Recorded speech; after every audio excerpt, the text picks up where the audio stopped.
So hello everyone guys, my name is Dhananjay. और हमने पिछले लेक्चर में देखा था कि हमने एक्सरसाइज 1.2 में क्वेश्चन नंबर 1 से लेकर क्वेश्चन नंबर 4 तक क्वेश्चंस को सॉल्व किया था। अब हम इस वीडियो में क्वेश्चन नंबर 5 को सॉल्व करने वाले हैं, जिसमें हमें बोला गया है कि two arcs of the same length okay subtend angles of 60 degree and 75 degree at the centres of two circles.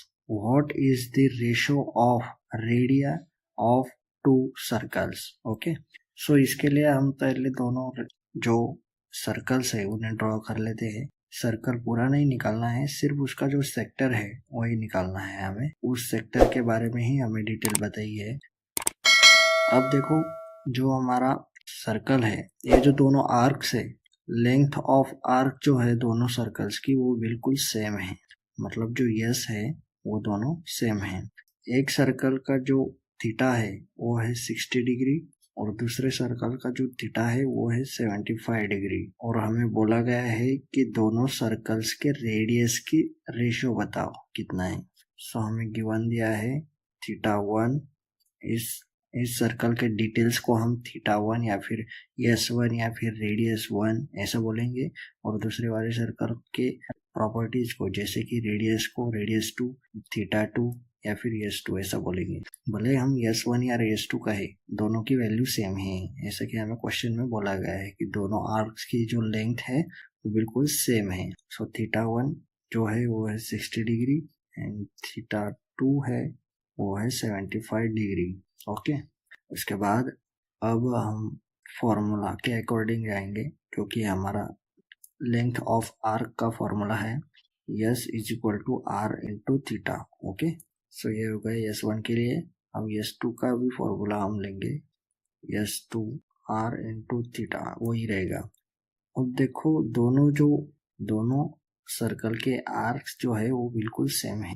Yes 1 is equals to S 2, इसे हम गिवन कह सकते हैं, गिवन। सो दैट्स वाई ये जो r इंटू क्यू है, r1 into theta 1 और r2 into theta 2 to r1 theta 1, इनकी वैल्यू भी सेम रहेगी। ओके, इस बात को याद रखना है। अब देखो, ये जो r1 है, r1 और ये जो r2 है वो थीटा 2 के साथ मल्टीप्लिकेशन के रिलेशन में है, इसलिए वो राइट साइड से लेफ्ट साइड तक आते वक्त डिवीजन में जाएगा r1 के। ओके, और ये जो थीटा 2 है, ये थीटा 2 एज इट इज, और ये थीटा 1 r1 के साथ मल्टीप्लिकेशन के रिलेशन में है, इसलिए लेफ्ट से राइट जाते वक्त वो अपॉन में जाएगा थीटा 2 के as a theta 1। Okay, so r1 और r2 की वैल्यू हमें पता नहीं है, जो कि हमें खुद ढूंढनी है और उसका रेशो बताना है। पर लेकिन थीटा 2 की वैल्यू हमें पता है, जो कि है 75 एंड थीटा 1 की वैल्यू है 60, यह डिग्री में है।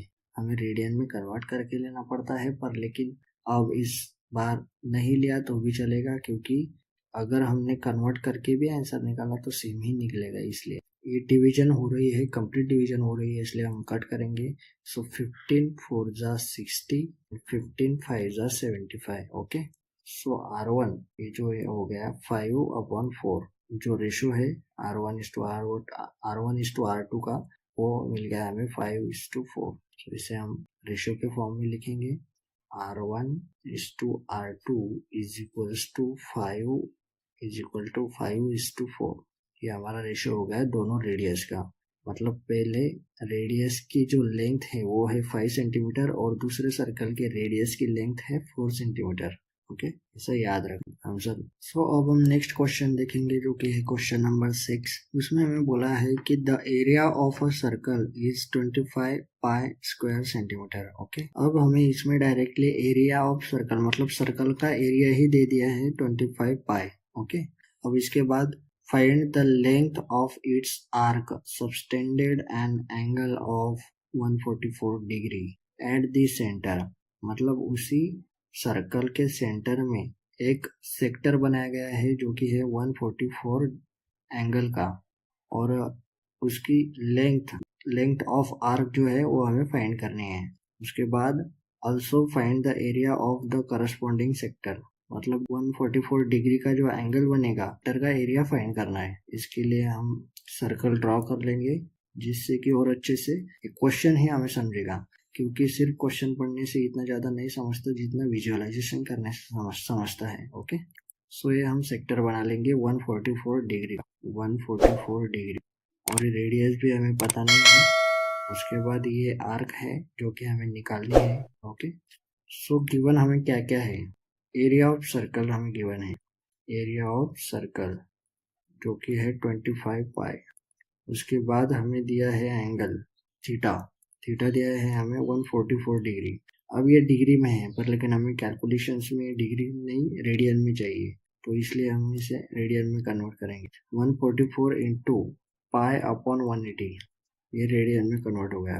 अब इसे डिवीजन करेंगे, 9 16 जा 144 एंड 9 20 जा 180। ओके, 4 4 जा 16, 4 5 जा 20। ओके, 4 5 जा 20। अब ये फाइनली हुआ हमारा 4 पाई अपॉन 5 रेडियन। ये वैल्यू हो गई हमारी डिग्री की, डिग्री की वैल्यू हो गई हमारी 4 पाई अपॉन 5 रेडियन, रेडियन में। अब हमें एरिया ऑफ सर्कल का फॉर्मूला पता है, एरिया ऑफ सर्कल जिसका फॉर्मूला होता है पाई आर स्क्वायर। उसके बाद देखो 25 पाई ये हमें गिवन दिया था एरिया ऑफ सर्कल, और उसके बाद ये as it is pi r square, और दोनों साइड में पाई वैल्यू है, सेम वैल्यू है, इसलिए कट होगी। और उसके बाद ये जो आर का स्क्वायर है, ये स्क्वायर लेफ्ट साइड का अगर हम भेजें तो स्क्वायर रूट में वैल्यू आ जाती है, जैसे कि ऐसे, और इसका स्क्वायर का जो वैल्यू है वो हट जाएगी।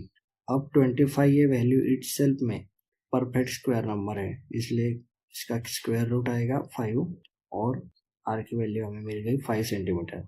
उसके बाद अब हम area of length of arc find करेंगे। Okay, so length of arc find करने के लिए हमें फॉर्मूला पता है जो कि है S is equal to are into theta. अब हमें यस की वैल्यू पता नहीं है, आर की वैल्यू पता है 5 सेंटीमीटर, और थीटा हमें रेडियन वैल्यू पता है 4 पाई अपॉन 5। ये 5 से 5 कट होगा और वैल्यू आ गई हमारी एरिया ऑफ लेंथ की 4 पाई सेंटीमीटर, 4 पाई सेंटीमीटर। अब हमें फाइंड करना है एरिया ऑफ सेक्टर। ये जो सेक्टर होता है सर्कल का, आर्क जो बनाता है, इसे हम सेक्टर कहते हैं। Okay, so area of sector का जो फॉर्मूला हमने पहले ही हमने देखा था पहले वीडियो में, जो कि है area of sector is equal to 1/2, that means half R square theta. और इसका दूसरा फॉर्मूला भी होता है A is equal to half R into S. Okay, अब पुट वैल्यूज पुट करनी है और आंसर हमें मिल जाएगा 1/2, आर की वैल्यू 5 स्क्वायर और थीटा की वैल्यू 4 पाई अपॉन 5। अब ये देखो 5 से एक 5 कट होगा, क्योंकि 5 स्क्वायर होता है तो 2 बार 5 होता है, एक 5 कट और एक जिंदाबाद। ओके, और उसके बाद 2 1 जा 2, 2 2 जा 4। ओके, अब एक 5 बचा है, 5 2 जा 10 पाई, 5 पाई स्क्वायर सेंटीमीटर। क्योंकि जो एरिया होता है वो ऑलवेज स्क्वायर सेंटीमीटर में होता है, इसलिए यूनिट्स को भी हमें याद रखना है। यह हमें आंसर कंप्लीट हो गया है। हमने आर्क की लेंथ भी निकाल ली, रेडियस भी निकाल ली, और उसके बाद सेक्टर का एरिया भी निकाल लिया। ओके, सो गाइज अब हम हमारा जो नेक्स्ट क्वेश्चन है उसे सॉल्व करेंगे, क्वेश्चन नंबर 7। अब इस क्वेश्चन में आपको अच्छे से ध्यान देना है, जिसमें हमें बोला गया है क्वेश्चन में कि O A B is a sector of the circle, okay, having centre at O and radius 12 centimetre. If measure of angle AOB 45 degree, find the difference between the area of sector OAB and triangle AOB। So जो sector होता है, area of sector circle का, area of sector OAB और triangle AOB, इन दोनों को बीच का difference हमें find out करना है। सो इसके लिए हमें अब एक डायग्राम ड्रॉ करनी होगी, और उसी से हमें अच्छे से उस चीज समझेगी जो हमें क्वेश्चन में बोला गया है।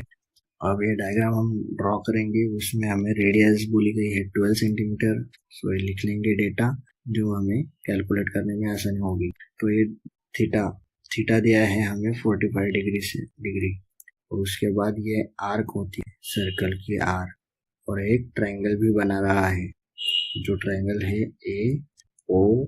और बी। सो अब हम सॉल्व करेंगे। सो जिसमें हमें गिवन दिया गया है, गिवन हमें दिया है थीटा, थीटा हमें दिया है 45 डिग्री। अब हमें जब इस्तेमाल करेंगे हम थीटा की वैल्यू को, तो रेडियन में यूज करते हैं ऑलवेज, तो इसलिए डिग्री की वैल्यू को रेडियन में कन्वर्ट करेंगे। तो 45 इंटू पाई अपॉन 180 से हम रेडियन में कन्वर्ट करते हैं।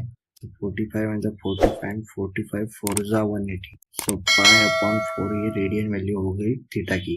इसे ही हमें इस्तेमाल करना है। ओके, और हमें रेडियस दी है 12 सेंटीमीटर, इस चीज को भी याद रखना है। तो ये हो गया ए ओ बी ट्रायंगल। ओके, अब इसमें और ए ओ बी ये हो गई सेक्टर। सेक्टर क्या है? ये सेक्टर, और ट्रायंगल ये है। तो हमें बोला गया है find the difference between the area of sector and triangle. Area of sector में से एरिया ऑफ ट्रायंगल का डिफरेंस निकालना है।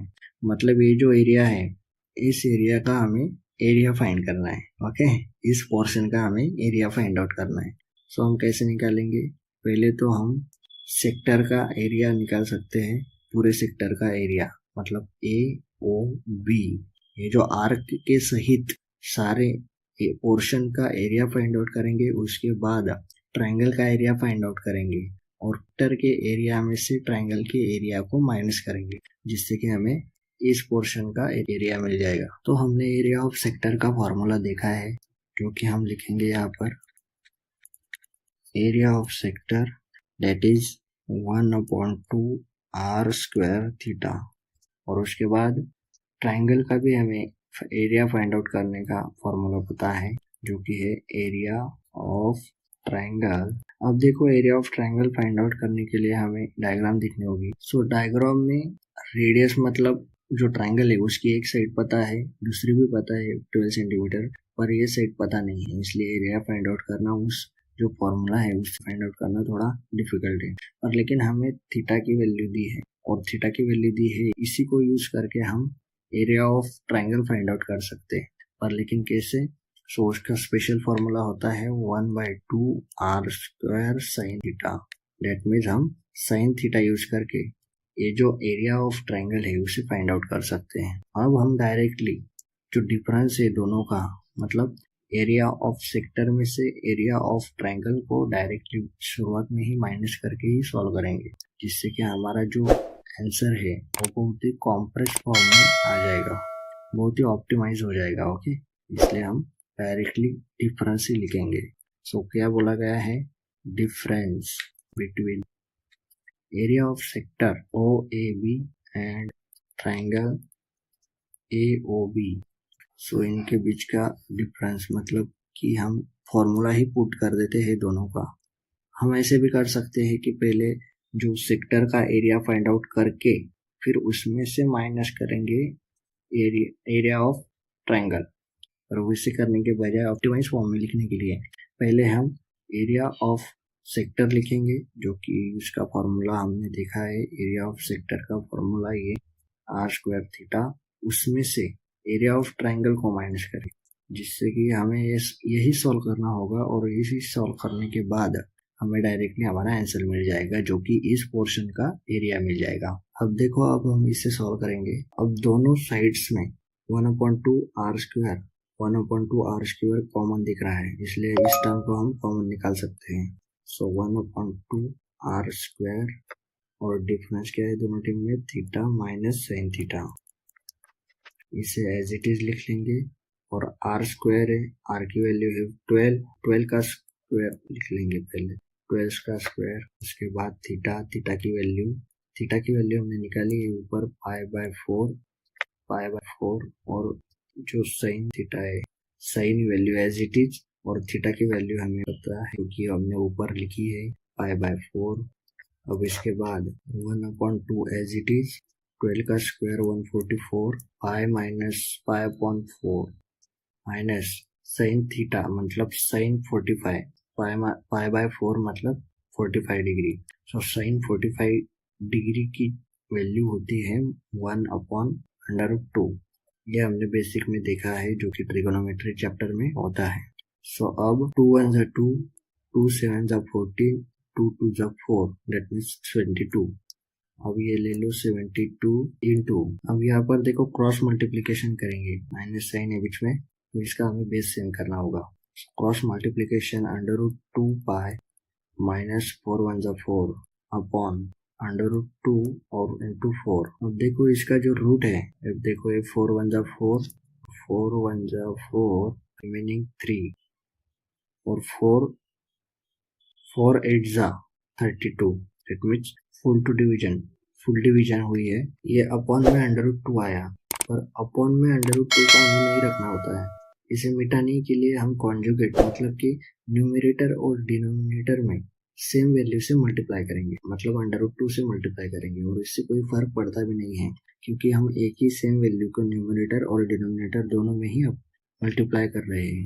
सो इससे होगा क्या कि ये जो अंडर रूट 2 है वो इस टर्म से और इस टर्म से अलग अलग से मल्टीप्लाई होगा, और ये इस अंडर रूट 2 को ये अंडर रूट 2 मल्टीप्लाई में जाएगा। ओके, सो ऐसा बनेगा अंडर रूट 2 इंटू ये अंडर रूट 2 और पाई एज इट इज, और minus as it is 4 into under root 2, 4 into under root 2। अब इधर डिनोमिनेटर में भी under root 2 into under root 2। Okay, समझ में आ गया। अब आगे देखिए 18 इंटू, अब ये अंडर रूट 2 और अंडर रूट 2, डेट मीन्स ये होगा 2 इंटू 2 4 पाई माइनस 4 2 अपॉन 2 2 जा 4, ऐसा होगा। अब उसके बाद और एवेल्युएट करेंगे इसे, अंडर रूट 4 मतलब 4 ये वैल्यू परफेक्ट स्क्वायर नंबर है जिसका स्क्वायर रूट 2 होता है, इसलिए हम डायरेक्टली 2 लिख लेंगे, मतलब 2 का स्क्वायर 4 होता है। ओके, इस बात को याद रखनी। सो 4 का square root perfect square root number है 4, इसलिए इसका स्क्वायर रूट निकलेगा डायरेक्टली 4, और ये जो स्क्वायर रूट का साइन है वो निकल जाएगा। वैसे ही इस 4 का भी होगा, एज इट इज लिख लेंगे हम क्योंकि इधर कुछ कटने होगा। अंडर रूट 4 ये perfect under root square number है, इसलिए इसका परफेक्ट स्क्वायर नंबर है 2। सॉल्व करेंगे इसे, ये देखो 2 से, अब इसमें से भी कॉमन निकलेगा 18 इंटू, ये इधर माइनस साइन है बीच में, मतलब ये टर्म और ये टर्म दो टर्म हो गई, दोनों टर्म में से क्या कॉमन निकल रहा है, तो 2 कॉमन निकल रहा है, इधर भी 2 है और इधर भी 2 निकलेगा, तो इधर 2 हो जाएगा। कैसे, 2 हमने कॉमन निकाल लिया। अब इसके बाद इस टर्म में से 2 निकालने के बाद क्या बचेगा, सिर्फ पाई बचेगा, माइनस करेंगे, और अब इस टर्म में से 2 को कॉमन निकालेंगे। सो 2 को कॉमन निकाला मतलब इधर 2 ही बचा, और under root 2 as it is. अगर ये टर्म आपको नहीं समझती है और ये 2 एज इट इज, ये टर्म आपको नहीं समझ रही है तो मल्टीप्लाई करेंगे, ये 2 हर एक टर्म से मल्टीप्लाई में जाएगा, 2 पाई, ये इधर आ गया 2 पाई, और minus sine as it is, 2 2 जा 4 4 और pi as it is. Okay, समझ आ गया। अब इसके बाद ये 2 और ये 2 कैंसिल आउट हो जाएगा, और जो हमारा फाइनल आंसर होगा वो होगा 18 pi minus 2 under root 2 square centimetre. Okay, अब इसमें देखो ये 18 एज इट इज, उसके बाद ये पाई माइनस 2 पाई, ये वाली टर्म सारी एज इट इज, ये हमारा डिफरेंस निकल गया है। किस पोर्शन का, इस हाईलाइटेड किया हुआ पोर्शन का एरिया निकल गया, कितना, 18 in bracket pi minus 2 under root 2 square centimetre, इतना एरिया निकल गया। सो यही डिफरेंस है और यही हमें फाइंड करना था, जो कि हमने फाइंड कर लिया है। So thank you so much guys, आपने हमारे वीडियो आखिर तक देखा, और हमारे वीडियो को अगर आप यूजफुल समझते हैं तो प्लीज सब्सक्राइब कीजिए, हमारे को कीजिए। Thank you, good bye.